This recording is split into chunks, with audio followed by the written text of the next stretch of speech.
नमस्कार दोस्तों, स्वागत है आप सभी साथियों का एक स्मार्ट स्टडी पर। साथियों, रेलवे ग्रुप डी का पेपर चल रहा है और जिनका पेपर अभी 21, 22, 23, 24, 26, 27, 29 और 30 दिसंबर को है, यानी जिनका पेपर अभी बाकी है, उन सभी साथियों के लिए बहुत ही इंपॉर्टेंट साइंस का क्लास लेकर आए हैं। और साथियों, ये वो क्वेश्चंस हैं जो रेलवे जहां से क्वेश्चंस पूछ रहा है, बिल्कुल 9th और 10th के एनसीईआरटी के वो टॉपिक्स, जिन जिन टॉपिक्स से अभी तक पेपर में आपके क्वेश्चंस आए हैं, जहां से रेलवे क्वेश्चंस पूछ रहा है, बिल्कुल वही क्वेश्चंस है आगामी शिफ्टों के लिए। ये मोस्ट एक्सपेक्टेड क्वेश्चंस हैं जो कि आपको कंप्लीट देखना है। तो भाई ये क्लास जो है ना साथियों, बिना स्किप किए हुए देख लेना, क्योंकि डायरेक्ट क्वेश्चन आपको आपके पेपर में देखने को मिलेंगे। तो जिनका भी पेपर बाकी है साथियों, अगर आपने अपना सिटी वगैरह देख लिया है तो इस वीडियो के नीचे कमेंट बॉक्स में जरूर बताइएगा आपका पेपर कब है और किस शिफ्ट में है।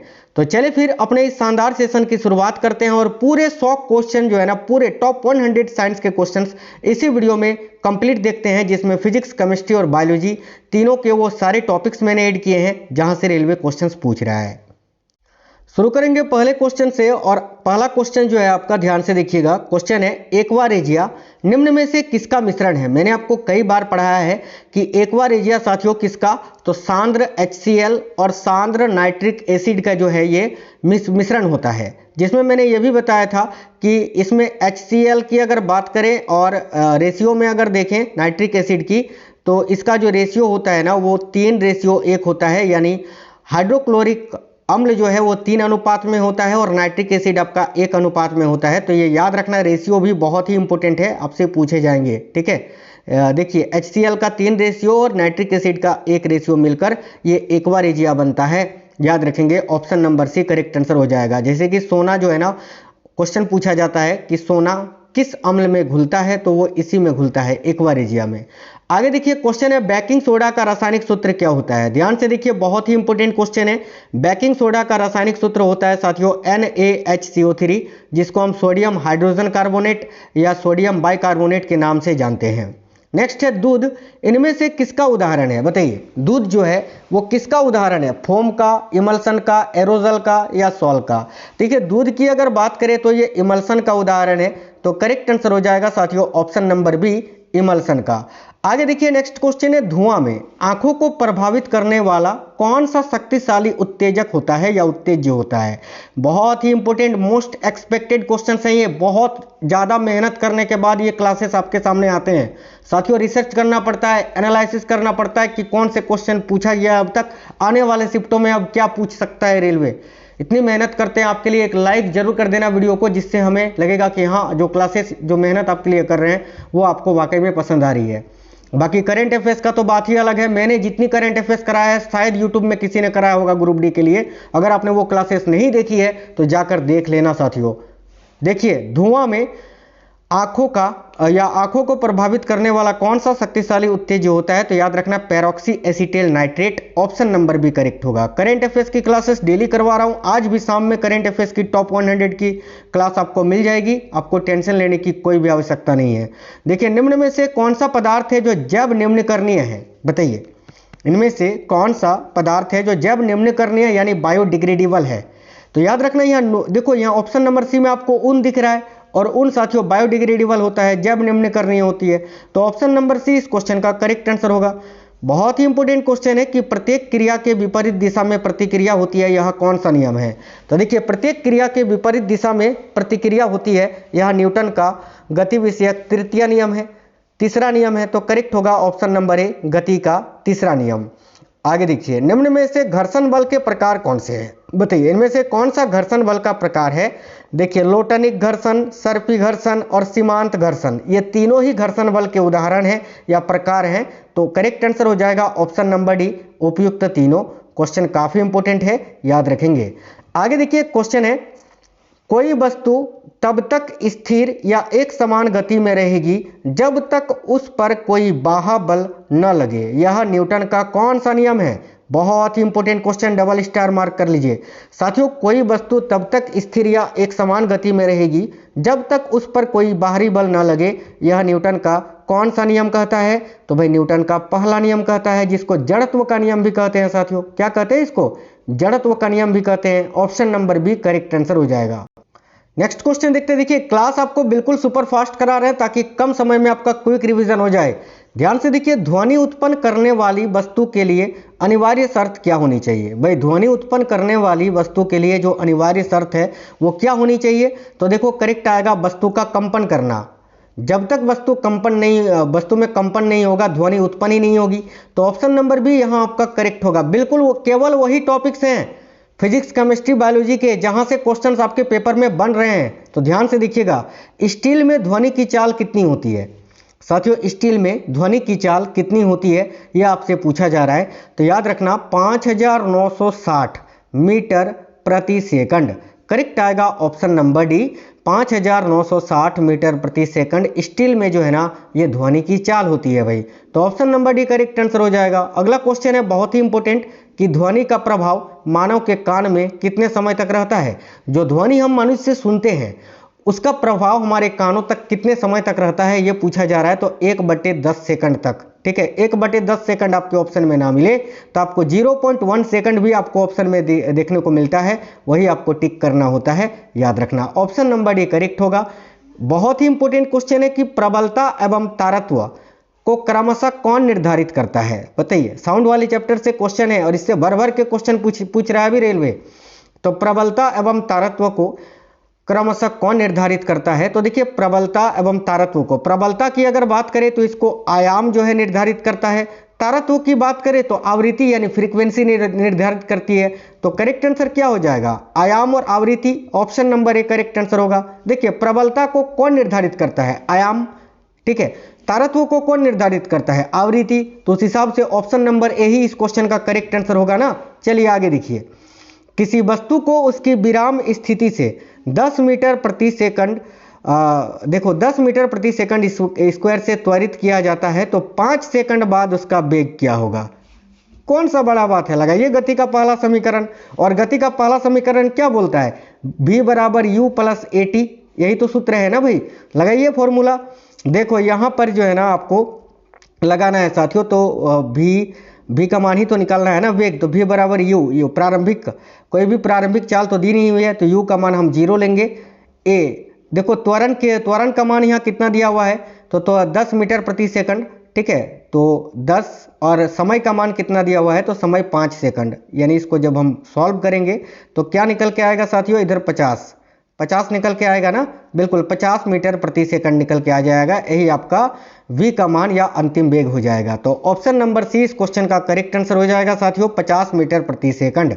आगे देखिए, बिल्कुल इसी टाइप से क्वेश्चन पूछे जा रहे हैं। क्वेश्चन है निम्न में से कौन सा सही है, बताइए। देखिए चाल बराबर होता है दूरी बटा समय, ये तो बिल्कुल सही है। वेग बराबर होता है विस्थापन बटा समय, ये भी सही है। त्वरण किसको बोलते हैं, वेग में परिवर्तन की दर बटा समय, यानी उपयुक्त सभी कथन सत्य हैं। तो ऑप्शन नंबर डी इस क्वेश्चन के लिए आपका बिल्कुल करेक्ट आंसर हो जाएगा। बहुत ही प्यारा सा क्वेश्चन है, इसी प्रकार के न्यूमेरिकल आपके आ रहे हैं। ध्यान से देखिए, एक पिंड पर 25 न्यूटन का बल लगाया गया जिससे वह 2 मीटर प्रति सेकंड स्क्वायर के साथ त्वरित होता है, तो पिंड का द्रव्यमान क्या होगा। तो भाई सिंपल सा फॉर्मूला इसमें लगेगा आपका, F इक्वल टू क्या होता है, m इंटू ए, यही होता है ना।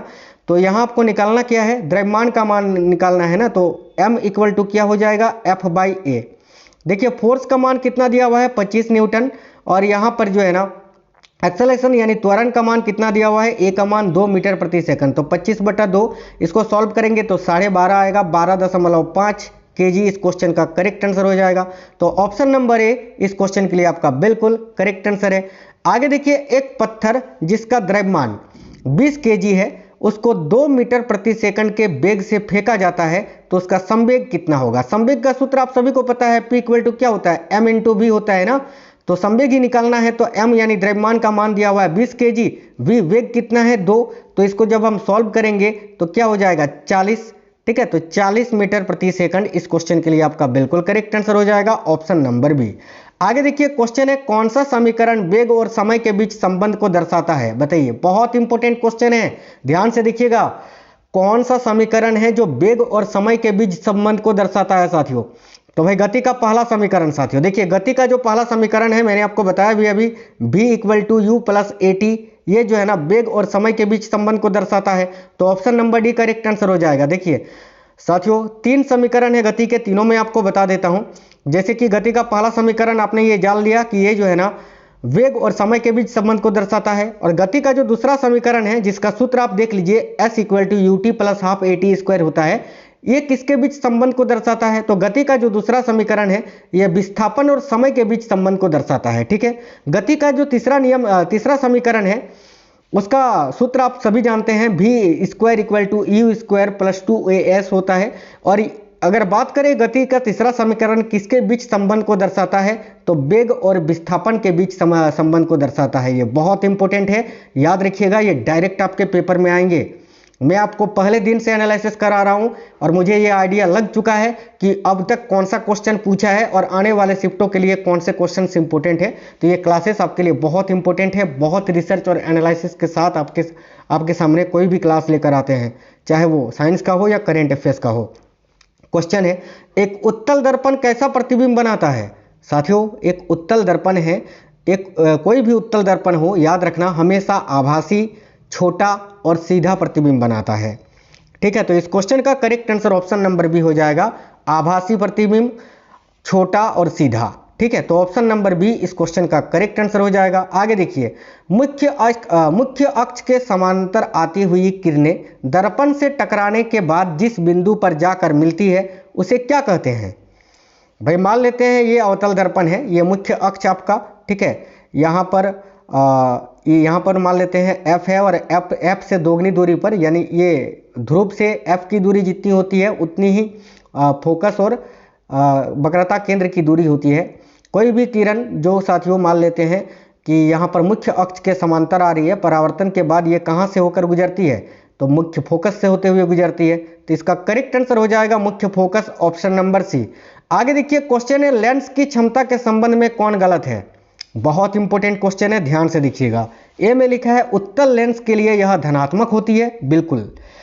बी में लिखा है अवतल लेंस के लिए यह ऋणात्मक होती है, बिल्कुल। यह फोकस दूरी पर निर्भर नहीं करती, कैसे नहीं करती है यार, यह गलत है। बाकी ऑप्शन नंबर डी में है इसका मात्रक डायोप्टर होता है, बिल्कुल। लेंस की क्षमता का मात्रक डायोप्टर ही होता है ना, यानी ये भी सही है। ऑप्शन नंबर सी केवल गलत है और आपको गलत ही चुनना था, तो यही आपका करेक्ट आंसर हो जाएगा। साथियों निम्न में से कौन सा कथन सही है? बर्फ का अपवर्तनांक 1.31 होता है क्या? बिल्कुल होता है। जल का अपवर्तनांक 1.33 होता है, बिल्कुल होता है। हीरा का अपवर्तनांक 2.42 होता है, बिल्कुल ये भी होता है ना, ये भी तो होता है। यानी हम कह सकते हैं कि उपयुक्त सभी कथन सही हैं। अब देखो इसमें आपका 3 क्वेश्चन तो इसी क्वेश्चन में बन गया, डायरेक्ट आपसे पूछा जा सकता है, केवल पूछ ले कि जल का अपवर्तनांक कितना होता है, तो आपको पता होगा तब ना बताओगे, याद रखना 1.33। अगर पूछे बर्फ का अपवर्तनांक कितना होता है, याद रखना 1.31। अगर पूछे हीरा का अपवर्तनांक कितना होता है तो 2.42। ये बहुत इंपॉर्टेंट क्लास है साथियों आपके लिए, जिनका पेपर अभी बाकी है ना, ये बहुत इंपॉर्टेंट है। और प्लीज़ आप लोग सभी क्लास को लाइक करना और दोस्तों के साथ ज़्यादा से ज़्यादा शेयर करना। क्वेश्चन है, यदि F फोकस दूरी R वक्रता त्रिज्या है तो कौन सा कथन सत्य है? यानी F अगर फोकस दूरी है और R अगर वक्रता त्रिज्या है तो इनमें से कौन सा कथन सही है? आप सभी को पता है कि फोकस दूरी बराबर क्या होता है? R/2, ठीक है, R/2 ही होता है ना, यानी जितना वक्रता त्रिज्या का मान होता है उसका आधा मान किसका होता है? फोकस का होता है। यानी देखो यहाँ पर ऑप्शन नंबर बी आपका सही होगा, option number B correct answer है। क्वेश्चन है, एक निश्चित कोण के लिए अपवर्तन कोण का मान 90 डिग्री हो जाता है तो इस आपतन कोण को क्या कहते हैं? ध्यान से देखिए, बहुत इंपॉर्टेंट क्वेश्चन है कि एक निश्चित कोण के लिए अगर अपवर्तन कोण का मान 90 डिग्री हो जाता है तो इस आपतन कोण को क्या कहते हैं? क्रांतिक कोण ही तो कहते हैं। ऑप्शन नंबर ए करेक्ट होगा, क्रांतिक कोण। आगे देखिए, गोलीय दर्पण के परावर्तक पृष्ठ के व्यास को क्या कहते हैं? वेरी वेरी इंपॉर्टेंट क्वेश्चन है ये। क्वेश्चन अभी कल या परसों शायद आपसे पूछा भी था। ध्यान से देखिए, गोलीय दर्पण के परावर्तक पृष्ठ के व्यास को हम द्वारक कहते हैं साथियों। तो ऑप्शन नंबर डी इस क्वेश्चन का करेक्ट आंसर होगा, द्वारक। सूर्यास्त के अभी तक जितने क्वेश्चन मैंने पढ़ाए ना, हमको लगता है कि 5 से 6 क्वेश्चन या 6 से 7 क्वेश्चन ऐसे हैं जो ऑलरेडी रेलवे पूछ चुका है। देखो, सूर्यास्त के समय लाल दिखाई देने का कारण क्या है? सूर्योदय और सूर्यास्त के समय सूर्य लाल दिखाई देता है ना, इसका कारण पूछा है, क्यों? याद रखना करेक्ट आएगा प्रकाश के प्रकिरणन के कारण साथियों। ऑप्शन नंबर डी करेक्ट है, प्रकिरणन के कारण। बहुत ही इंपॉर्टेंट क्वेश्चन है, विद्युत परिपथ में इकाई समय में प्रभावित आवेश मात्रा को क्या कहते हैं? बताइए। ध्यान से देखिए, विद्युत परिपथ में इकाई समय में प्रभावित होने वाली जो आवेश की मात्रा होती है उसको विद्युत धारा कहते हैं। करेक्ट आंसर है भाई ऑप्शन नंबर ए, विद्युत धारा। नेक्स्ट है, आमीटर को विद्युत परिपथ में किस क्रम में लगाया जाता है? बहुत इंपॉर्टेंट क्वेश्चन है, ध्यान से देखिए। आमीटर का जब भी पूछे याद रखना ना, इसको जो है ना साथियों किस में लगाया जाता है? तो श्रेणी क्रम में लगाया जाता है, सीरीज में, ठीक है, सीरीज में लगाया जाता है। और अगर विभवांतर पूछे, वोल्ट मीटर, माफ करना, अगर पूछे वोल्ट मीटर को विद्युत परिपथ के किस क्रम में लगाया जाता है तो याद रखना समांतर क्रम में। तो आमीटर का पूछा है तो ऑप्शन नंबर बी करेक्ट होगा, श्रेणी क्रम में। नेक्स्ट है, किन्हीं दो बिंदुओं के, देखिए किन्हीं दो बिंदुओं के विद्युत विभव के अंतर को क्या कहते हैं? वेरी वेरी इंपॉर्टेंट क्वेश्चन, याद रखिए, किन्हीं दो बिंदुओं के विद्युत विभव के अंतर को विद्युत विभवांतर कहते हैं। बिल्कुल यार, पोटेंशियल डिफरेंस भी तो कहते हैं, वोल्टता भी कहते हैं, यानी ऑप्शन नंबर डी करेक्ट होगा, उपयुक्त तीनों। देखो, किन्हीं दो बिंदुओं के विद्युत विभव के अंतर को विद्युत विभवांतर, पोटेंशियल डिफरेंस या वोल्टता, जो आप कह लो, उपयुक्त तीनों कहते हैं। तो ऑप्शन नंबर डी करेक्ट होगा। वोल्ट मीटर को किस क्रम में लगाया जाता है? बताइए, अभी मैंने बताया था ना, आमीटर को श्रेणी क्रम में और वोल्ट मीटर को समांतर क्रम में, पैरेलल में। ऑप्शन नंबर बी करेक्ट होगा, समांतर क्रम में लगाया जाता है। अगला क्वेश्चन है, विद्युत धारा की दिशा कौन सी होती है? साथियों one of the best question है, ध्यान से देखिएगा भाई, विद्युत धारा की जो दिशा होती है वो कौन सी होती है? तो देखो, विद्युत धारा की दिशा होती है धनावेश से ऋणावेश की ओर, यानी करेक्ट आंसर हो जाएगा ऑप्शन नंबर सी, धनावेश से ऋणावेश की ओर। ये बहुत ही इंपॉर्टेंट क्वेश्चन हैं और सारे क्वेश्चन आपके एग्जाम ओरिएंटेड हैं। क्वेश्चन है, बुझा हुआ चूना का रासायनिक सूत्र क्या होता है? तो भाई बुझा हुआ चूना का पूछा है ना, तो क्या होता है? कैल्शियम हाइड्रोक्साइड ही होता है ना। तो ऑप्शन नंबर ए इस क्वेश्चन का करेक्ट आंसर हो जाएगा, ठीक है। बिना बुझा हुआ चूना कैल्शियम ऑक्साइड आपका होता है, याद रखना। आगे देखिए, नेक्स्ट है, जिप्सम का रासायनिक सूत्र क्या होता है? देखिए साथियों, बहुत ही इंपॉर्टेंट क्वेश्चन, जिप्सम का रासायनिक सूत्र होता है calcium sulphate with 2H2O, option number A. यहीं पर अगर आपसे पीओपी का पूछ ले, प्लास्टर ऑफ पेरिस का रासायनिक सूत्र क्या होता है? तो calcium sulphate with half H2O। ये ऑप्शन नंबर बी जो है ये प्लास्टर ऑफ पेरिस का रासायनिक सूत्र है, याद रखना।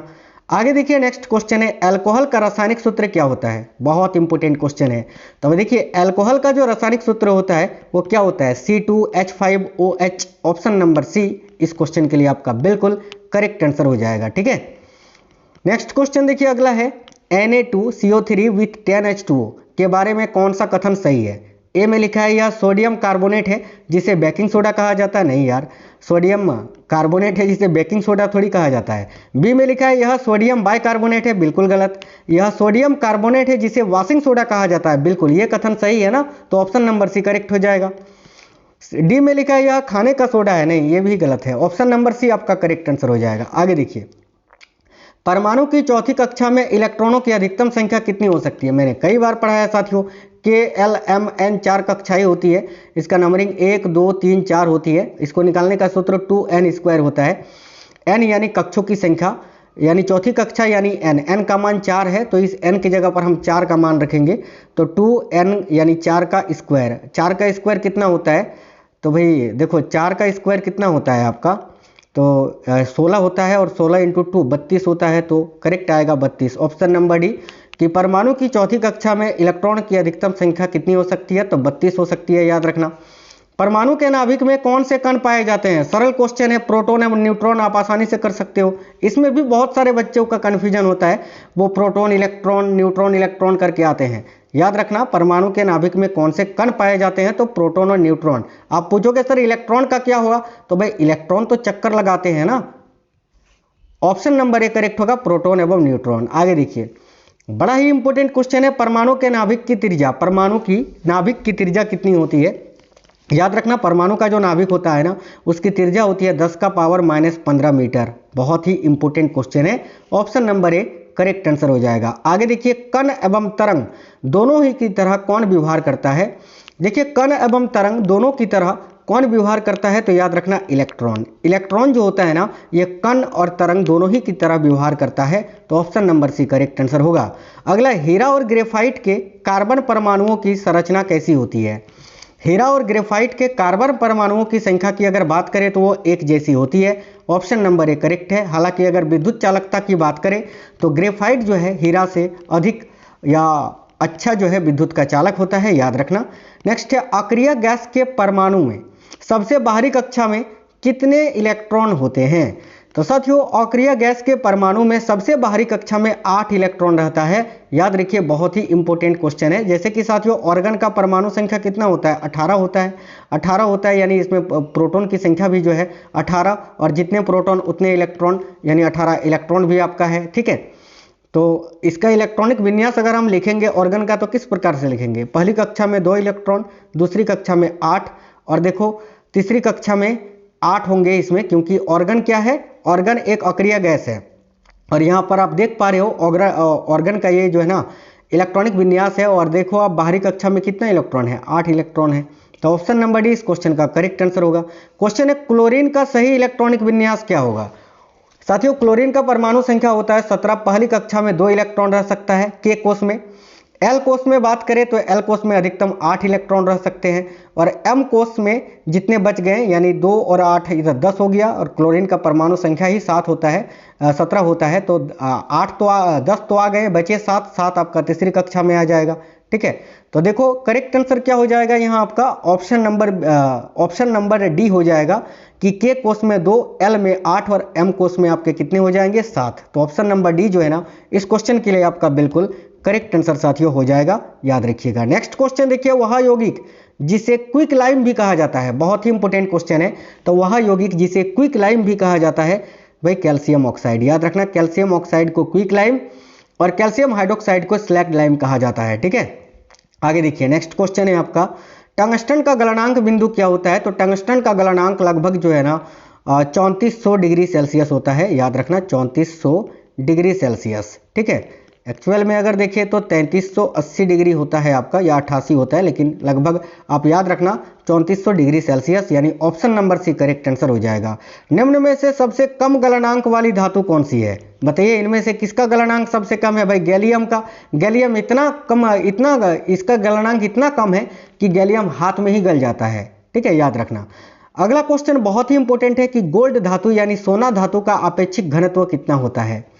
साथियों सोना का अपेक्षिक घनत्व पूछा है, बहुत इंपॉर्टेंट है, याद रखना 19.3 होता है। ऑप्शन नंबर सी, जिसका मतलब ये है कि पानी से ये लगभग जो है ना 19.3 गुना भारी होता है। ठीक है, याद रखना ऑप्शन नंबर सी करेक्ट है। आगे देखिए, अम्ल और क्षार की क्रिया कराने की प्रक्रिया को क्या कहा जाता है?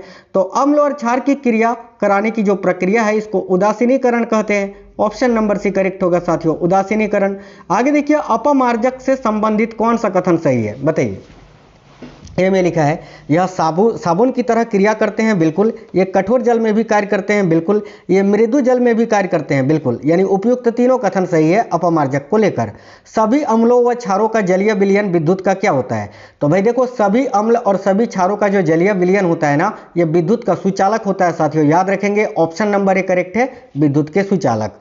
लैक्टिक अम्ल की कमी से मानव शरीर में कौन सी विकृति होती है? आपने पढ़ा होगा, मैंने कई बार आपको पढ़ाया है कि साथियों जब लैक्टिक अम्ल की कमी होती है तो थकान महसूस होती है, बिल्कुल। ऑप्शन नंबर सी करेक्ट है, थकान महसूस होना। चूने का पानी किस प्रकृति का होता है? बताइए, चूने का जो पानी होता है ये किस प्रकृति का होता है? याद रखिएगा, क्षारीय प्रकृति का। ऑप्शन नंबर बी इस क्वेश्चन का करेक्ट है, क्षारीय प्रकृति का। बहुत ही इंपॉर्टेंट क्वेश्चन है कि निम्न में से कौन सा कथन सही है?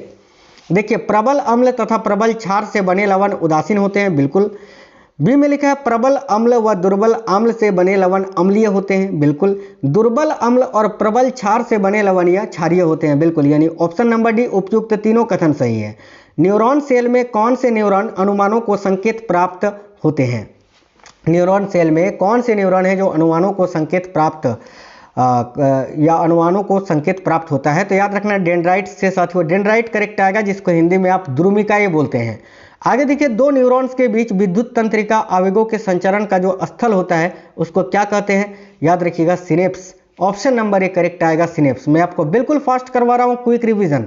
अगला क्वेश्चन है, मेरुरज्जु में श्वेत, देखिए मेरुरज्जु में श्वेत द्रव्य मौजूद होता है किसके साथ? तो मेरुरज्जु में जो श्वेत द्रव्य होता है ये धूसर द्रव्य के साथ मौजूद होता है। ऑप्शन नंबर ए करेक्ट होगा, धूसर द्रव्य के साथ। नेक्स्ट क्वेश्चन है, कौन से अंग में भ्रूण विकसित होता है? तो साथियों भ्रूण का विकास तो गर्भाशय में होता है ना, देखिए करेक्ट आएगा ऑप्शन नंबर बी, गर्भाशय में। नेक्स्ट है, निम्न में से किसकी मांसपेशियों के संकुचन से बच्चा पैदा होता है, बताइएगा, बड़ा ही इंपॉर्टेंट क्वेश्चन है। देखिए निम्न में से किसकी मांसपेशियों के संकुचन से बच्चा पैदा होता है, तो करेक्ट आंसर होगा गर्भाशय के संकुचन से, गर्भाशय के मांसपेशियों के संकुचन से, ऑप्शन नंबर डी।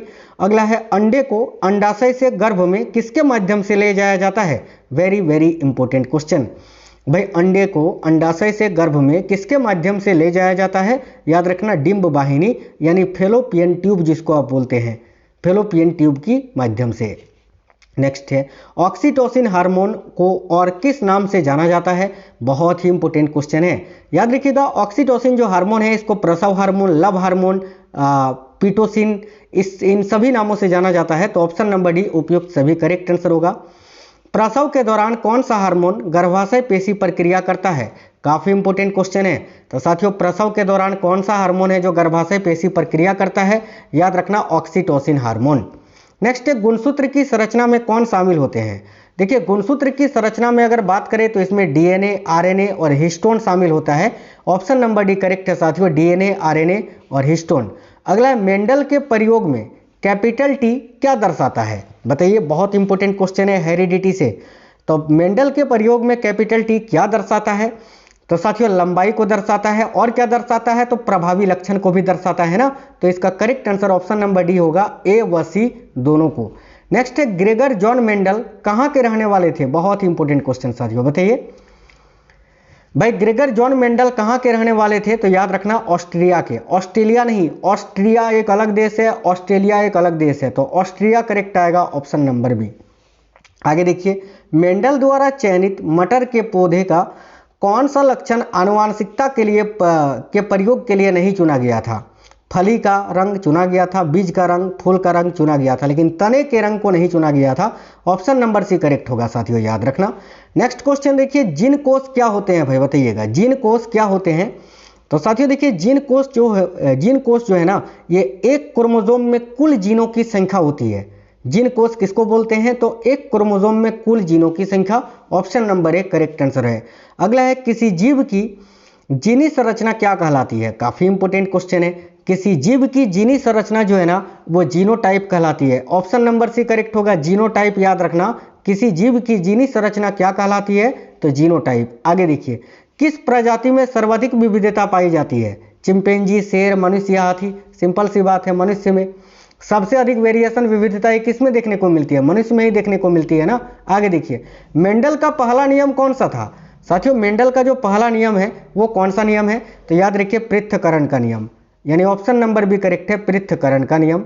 रक्त किस प्रकार के उत्तक का उदाहरण है, वेरी वेरी इंपॉर्टेंट क्वेश्चन। देखिए रक्त की अगर बात करें तो ये कनेक्टिव टिश्यू है, और किस प्रकार का, तो तरल संयोजी उत्तक का उदाहरण है, यानी करेक्ट आएगा ऑप्शन नंबर बी, तरल संयोजी उत्तक। नेक्स्ट है, WBC एवं RBC को क्रमशः क्या कहा जाता है, साथियों WBC को ल्यूकोसाइट्स कहा जाता है और RBC को एरिथ्रोसाइट्स कहा जाता है, याद रखना ऑप्शन नंबर बी करेक्ट है, WBC को ल्यूकोसाइट्स और RBC को एरिथ्रोसाइट्स। याद रखना ये जो थ्रोम्बोसाइट्स आपको दिख रहा है ना, ये प्लेटलेट्स को कहा जाता है साथियों, ठीक है। आगे देखिए, नेक्स्ट है, मानव रक्त में सबसे कम कौन सी कोशिका पाई जाती है, तो मानव रक्त में सबसे कम जो है ना ये WBC कोशिका पाई जाती है, श्वेत रक्त कण, option number C correct answer हो जाएगा। कैंसर का उपचार किस रेडियो आइसोटोप द्वारा किया जाता है, बड़ा ही इंपॉर्टेंट क्वेश्चन है। कैंसर का उपचार जो है ना किस रेडियो आइसोटोप द्वारा किया जाता है, याद रखिए कोबाल्ट 60 के द्वारा, ऑप्शन नंबर बी करेक्ट है, कोबाल्ट 60। साथियों वेरी वेरी इंपॉर्टेंट क्वेश्चन, ध्यान से देखिएगा, अर्धसूत्री विभाजन की अनियमितता से कौन सा रोग होता है, तो ध्यान से देखिएगा, अर्धसूत्री विभाजन की अनियमितता से कौन सा रोग हो जाता है, तो ऑप्शन नंबर सी, ए और बी दोनों, टर्नर सिंड्रोम और डाउन सिंड्रोम। इसमें साथियों इन दोनों में एक में आपका जो है गुणसूत्र की संख्या एक कम हो जाती है और एक में गुणसूत्र की संख्या एक बढ़ जाती है, याद रखना, ठीक है। आगे देखिए, नेक्स्ट है, श्वास को नियंत्रित करने वाली मांसपेशी कौन सी होती है, तो भाई श्वसन को नियंत्रित करने वाली जो मांसपेशी होती है ना वो होती है diaphragm, option number A correct होगा साथियों, डायाफ्राम। ये बहुत इंपॉर्टेंट क्वेश्चन है, याद रखना सारे के सारे क्वेश्चन साथियों बहुत ही ज़्यादा रिसर्च और एनालिसिस के बाद आपके सामने लेकर आए हैं, ये क्वेश्चन आपको डायरेक्ट आपके पेपर में देखने को मिलेंगे, ध्यान से देखिएगा। श्वास नली का अंतिम भाग क्या कहलाता है? देखिए श्वास नली जो होता है ना, इसका जो अंतिम भाग होता है उसको साथियों क्या कहते हैं? तो भाई वायुकोश। याद रखिए ऑप्शन नंबर सी करेक्ट है, वायुकोश। एटीपी का संश्लेषण कहाँ होता है? Very very important question. देखिए एटीपी का संश्लेषण जो है ये माइटोकॉन्ड्रिया में होता है, याद रखना ऑप्शन नंबर भी करेक्ट होगा, माइटोकॉन्ड्रिया। अगला है, किस प्रक्रिया द्वारा दूध दही में परिवर्तित होता है? बताइए इनमें से कौन सी प्रक्रिया है जिसके द्वारा दूध दही में परिवर्तित होती है? याद रखना किण्वन प्रक्रिया के द्वारा। साथियों किण्वन करेक्ट होगा, ऑप्शन नंबर डी। आगे देखिए, अनोक्सी श्वसन में पायरुविक अम्ल का अंतिम उत्पाद क्या होता है? Very very important question, double star mark कर लीजिए। अनोक्सी श्वसन में पायरुविक अम्ल का जो अंतिम उत्पाद होता है वो तो एक तो आपका अल्कोहल होता है, साथ में कार्बन डाइऑक्साइड होता है और साथ में एनर्जी यानी ऊर्जा भी होती है। तो देखो यहाँ आपका correct answer option number B हो जाएगा, अल्कोहल C2H5OH यानी अल्कोहल, कार्बन डाइऑक्साइड और एनर्जी। तो ऑप्शन नंबर बी इस क्वेश्चन का करेक्ट आंसर है, याद रखिएगा। पादपों में श्वसन दर मानव श्वसन दर की तुलना में कैसी होती है? बताइए। तो देखिए पादपों में जो श्वसन दर होती है मानव श्वसन दर की तुलना में धीमी होती है साथियों, याद रखना धीमी, slow, option number C. Next question है, पौधे अशुद्ध हवा को शुद्ध हवा में परिवर्तित करते हैं, यह किसने बतलाया था? तो भाई पौधे जो है ना साथियों अशुद्ध हवा को शुद्ध हवा में परिवर्तित करते हैं, यह किसने बतलाया था? तो प्रिस्टले ने। ऑप्शन नंबर ए करेक्ट है, प्रिस्टले। आगे देखिए, अधिकतम प्रकाश संश्लेषण प्रकाश के कौन से भाग में होता है? बताइए अधिकतम प्रकाश संश्लेषण भाई प्रकाश के कौन से भाग में होते हैं? तो लाल में सबसे अधिक, फिर नीला, फिर बैंगनी यानी उपयुक्त सभी में। सबसे कम होता है हरे रंग के प्रकाश में, हरा रंग के प्रकाश में, याद रखना। नेक्स्ट है, प्रकाश संश्लेषण की क्रिया के दौरान जल के अपघटन से क्या प्राप्त होता है? देखिएगा साथियों, प्रकाश संश्लेषण की क्रिया के दौरान जल के अपघटन से ऑक्सीजन गैस प्राप्त होती है, याद रखना ऑप्शन नंबर भी करेक्ट है, ऑक्सीजन गैस। किसकी अधिकता के कारण पौधे मुरझाते हैं? देखिए अत्यधिक बाष्पोत्सर्जन के कारण जो है ना, बाष्पोत्सर्जन में क्या होता है? जल हानि होता है जिसके कारण पौधे मुरझाते हैं। तो अत्यधिक बाष्पोत्सर्जन के कारण पौधे मुरझाते हैं, ऑप्शन नंबर सी करेक्ट होगा। अगला है, किसी व्यक्ति पर आरोपित बल और बल की दिशा में वस्तु के विस्थापन के गुणनफल को क्या कहा जाता है? क्या क्वेश्चन है, वेरी वेरी इंपॉर्टेंट साथियों, ध्यान से देखिएगा। किसी वस्तु पर आरोपित बल और बल की दिशा में वस्तु के विस्थापन के गुणनफल को ही तो हम कार्य बोलते हैं ना, work. Option number A correct होगा, कार्य। साथियों गतिज ऊर्जा का सूत्र आपसे पूछा जा रहा है क्या होता है? तो गतिज ऊर्जा का सूत्र होता है हाफ mv²। और अगर आपसे स्थितिज ऊर्जा का सूत्र पूछे तो याद रखना mgh, ठीक है। तो यहाँ आपका option number C correct answer हो जाएगा, हाफ mv², ठीक है। देखिए बहुत ही इंपॉर्टेंट क्वेश्चन है कि किसी वस्तु पर 1 न्यूटन बल लगाने पर यदि वस्तु का विस्थापन 1 मीटर हो तो बल द्वारा किया गया कार्य क्या होगा? तो भाई वर्क बराबर क्या होता है? F × D, ठीक है। बल कितना लगा है? 1 न्यूटन, D यानी विस्थापन कितना हुआ है? 1 मीटर। सॉल्व करोगे तो एक ही आएगा यानी 1 जूल। इस क्वेश्चन का करेक्ट आंसर हो जाएगा ऑप्शन नंबर ए। देखिए बहुत ही इंपॉर्टेंट क्वेश्चन है कि हम ऊर्जा को कहाँ से प्राप्त कर सकते हैं। आपको बहुत ही फास्ट क्लासेस करवाते हैं साथियों एग्जाम टाइम में, जिससे आपका टाइम वेस्ट ना हो। जो आप 1.5 घंटे में पढ़ते हो ना, मैं आपको 1.5 या 2 घंटे में पढ़ते हो, मैं आपको आधे घंटे में कराता हूँ। ध्यान से देखिएगा, हम ऊर्जा को कहाँ से प्राप्त करते हैं? तो साथियों हम ऊर्जा को कहाँ से प्राप्त करते हैं? याद रखिए पेट्रोलियम से, भाई परमाणु नाभिक से, पृथ्वी के गर्भ से, यानी ऑप्शन नंबर डी उपयुक्त तीनों से। एक हल्के तथा एक भारी पिंड का संवेग समान है, ठीक है। ध्यान से देखिए क्वेश्चन बहुत इंपॉर्टेंट है कि एक हल्के तथा एक भारी पिंड का संवेग समान है तो इसकी गतिज ऊर्जा, तो किसकी गतिज ऊर्जा अधिक होगी? तो भाई हल्के पिंड की गतिज ऊर्जा अधिक होगी, ऑप्शन नंबर ए करेक्ट होगा, हल्के पिंड की। आगे देखिए, कार्य करने के लिए मानव द्वारा प्रयुक्त ऊर्जा कौन सी होती है? तो कार्य करने के लिए मानव के द्वारा जो प्रयुक्त ऊर्जा होती है ना, वो होती है केमिकल एनर्जी, रासायनिक ऊर्जा। याद रखना बहुत इंपॉर्टेंट क्वेश्चन है, ऑप्शन नंबर बी रासायनिक ऊर्जा। वस्तु की चाल बढ़ाने से उसकी गतिज ऊर्जा का मान क्या होता है? तो जब किसी वस्तु का चाल बढ़ाते हैं ना तो उसका गतिज ऊर्जा का मान भी बढ़ता है, ऑप्शन नंबर बी करेक्ट होगा, बढ़ता है। नेक्स्ट है, -273.15 डिग्री सेल्सियस तापमान किसके बराबर है? देखिए इसको परम शून्य ताप भी बोलते हैं, यानी इससे कम न्यूनतम संभावित तापमान नहीं हो सकता है, याद रखना। और -273.15 डिग्री सेल्सियस तापमान जो है ये 0 डिग्री केल्विन के बराबर होता है, याद रखना 0 डिग्री केल्विन के, सेंटीग्रेड के नहीं, केल्विन के। उष्मा का प्रवाह होता है किस ओर? देखिए उष्मा का जो प्रवाह है ना, ये उच्च ताप से निम्न ताप की ओर होता है। बहुत ही इंपॉर्टेंट क्वेश्चन है साथियों, ऑप्शन नंबर बी करेक्ट होगा, उच्च ताप से निम्न ताप की ओर। अगला है, निम्न में से ऊष्मा का सर्वोत्तम चालक कौन सा है? इनमें से ऊष्मा का सबसे अच्छा चालक कौन सा होता है? तो याद रखना मरकरी यानी पारा। तो option number B correct answer हो जाएगा। वह ताप, देखिए वह ताप बिंदु जिस पर ठोस, द्रव एवं गैस तीनों अवस्थाएं एक साथ रह सकती है क्या कहलाता है? Very very important question. तो वह ताप बिंदु जिस पर ठोस, द्रव एवं गैस तीनों अवस्थाएं एक साथ रह सकती है उसको त्रिक बिंदु कहते हैं। याद रखिएगा ऑप्शन नंबर सी करेक्ट है, त्रिक बिंदु। नेक्स्ट है गोलीय दर्पण के परावर्तक पृष्ठ के केंद्र को क्या कहते हैं? साथियों बहुत इंपॉर्टेंट क्वेश्चन। तो गोलीय दर्पण के परावर्तक पृष्ठ के केंद्र को ध्रुव कहते हैं ना, पोल कहते हैं। ध्रुव ऑप्शन नंबर भी करेक्ट होगा। आगे देखिए, हीरे का क्रांतिक कोण कितना होता है? यह भी क्वेश्चन साथियों वेरी वेरी इंपॉर्टेंट क्वेश्चन है। हीरा का अपवर्तनांक मैंने आपको बताया 2.42 होता है और यहाँ क्रांतिक कोण पूछा है जो कि होता है 24.4 डिग्री से 4 डिग्री, याद रखना 24.4 डिग्री जो है ये भाई हीरे का क्रांतिक कोण होता है साथियों, याद रखना। नेक्स्ट है, दो दर्पण है, ठीक है, दो दर्पण 0 डिग्री के कोण पर आमने सामने रखे हैं तो वस्तु के कितने प्रतिबिंब होंगे? भाई अनंत होंगे। ऑप्शन नंबर डी अनंत। आगे देखिए, प्रकाश एक विद्युत चुंबकीय तरंग है, यह सबसे पहले किसने कहा था? बहुत ही इंपॉर्टेंट क्वेश्चन।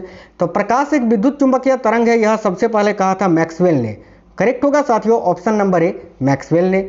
वायु का अपवर्तनांक कितना होता है? Very very important question, double star mark कर लीजिए। वायु का जो अपवर्तनांक होता है ना, ये 1.30, याद रखना, 30 के बाद 3, 1.303 ऐसे याद रखना। ऑप्शन नंबर डी करेक्ट होगा, यही वायु का अपवर्तनांक होता है। अगला, अवतल लेंस हमेशा किस तरह का प्रतिबिंब बनाता है? देखिए अवतल लेंस उसी प्रकार का प्रतिबिंब बनाता है जो कि उत्तल दर्पण बनाता है। और उत्तल दर्पण कैसा प्रतिबिंब बनाता है? मैंने आपको बताया ना, आभासी बनाता है, वस्तु से छोटा बनाता है और सीधा बनाता है। तो जो प्रतिबिंब, जो कार्य आपका उत्तल दर्पण करता है वही काम अवतल लेंस करता है। तो याद रखना, देखिए बस आभासी होगा, सीधा होगा और वस्तु से छोटा होगा, यानी ऑप्शन नंबर बी इस क्वेश्चन का करेक्ट आंसर होगा। आगे देखिए, अगला क्वेश्चन है, दूरदृष्टि दोष को दूर करने के लिए किसका प्रयोग किया जाता है? साथियों दूरदृष्टि दोष में क्या होता है कि दूर की वस्तु दिखाई देती है, निकट की नहीं, और इसके उपचार के लिए जो है ना हम उत्तल लेंस का प्रयोग करते हैं। तो ऑप्शन नंबर डी करेक्ट होगा, उत्तल लेंस का। याद रखना, निकट दृष्टि दोष जिसको मायोपिया कहते हैं, इसके उपचार के लिए किसका प्रयोग करते हैं ये मैं नहीं बताऊंगा, ठीक है, क्योंकि ये क्वेश्चन शायद मैंने होमवर्क के लिए आपके लिए ऐड किया था। चलिए तो इसका आंसर कमेंट बॉक्स में बता दीजिए कि निकट दृष्टि दोष को दूर करने के लिए किसका प्रयोग किया जाता है? अवतल दर्पण, उत्तल दर्पण, अवतल लेंस या उत्तल लेंस? ये आपके लिए होमवर्क का क्लास है, देख ले, होमवर्क का क्वेश्चन है साथियों ये, ठीक है। तो कमेंट बॉक्स में बता दीजिए इसका आंसर। रात में करीब 7 बजे या उससे पहले आपको करंट अफेयर्स का क्लास मिल जाएगा, टॉप 100 क्वेश्चन का, आगामी शिफ्टों के लिए बहुत इंपॉर्टेंट, देख लेना। लेकिन उससे पहले जितनी क्लासेस करा दिए हैं वो अगर आपने नहीं देखा है तो फिर क्या ही कर सकते हैं साथियों, जरूर से जरूर देख लीजिए जाकर। जो करंट अफेयर्स के क्लासेस मैंने ऑलरेडी आपको करवा दिए हैं। कल तो मैंने 251 करंट अफेयर्स का क्लास का सेपरेट वीडियो कराया था जिसमें सारे ट्रेंडिंग टॉपिक्स के जो क्वेश्चन है वो ऐड कर दिए थे। फिर रात में 100 क्वेश्चन का करंट अफेयर्स का वीडियो करवाए हैं। यार जितनी करंट मैंने कराया है ना वो यूट्यूब में शायद किसी ने आपको कराया है, ग्रुप डी के लिए जाकर देख लो। और मेरे सारे स्टूडेंट्स जो है ना हर शिफ्ट में 14-15 क्वेश्चन करके आ ही रहे हैं। आप भी पढ़ो, आप भी करके आओगे। वीडियो को लाइक जरूर करना। आप में से अगर कोई भी साथी नए हैं चैनल को सब्सक्राइब करना साथियों।